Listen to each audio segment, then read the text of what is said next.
Hello guys and welcome back to my YouTube channel. In this video tutorial I will show you how to fix Call of Duty Modern Warfare 4 beta error, and the error is sys error disk read error 8.7 ww in-game mp.ff.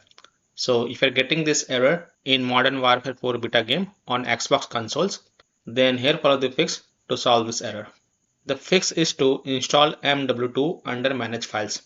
So when you install the game, you must also install the MW2 under the manage files. So select all the contents related to MW2 and then install it. So you have to make sure under the manage files that the multiplayer is installed. It will show as MW2 for some reasons, but install it anyways and it will fix the issue. Now when you check the Reddit website, here the user are getting the same error. He is asking, do I need to download MW2 with it like my console wants me to? So the reply over here, yes, exactly, we had the same issue. Downloading all the suggested MW2 content fixed it for us, good luck.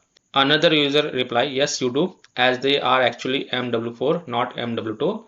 We don't know why, no one really does. I'm on Series S.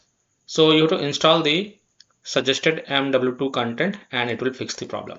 So by following this fix, you can easily solve Call of Duty Modern Warfare 4 beta disk read error 8.7 ww in-game mp.ff on Xbox. So that's all for this video. If this video helped you, then please like and subscribe to my channel, share this video and hit the bell icon to get the latest updates. Thank you.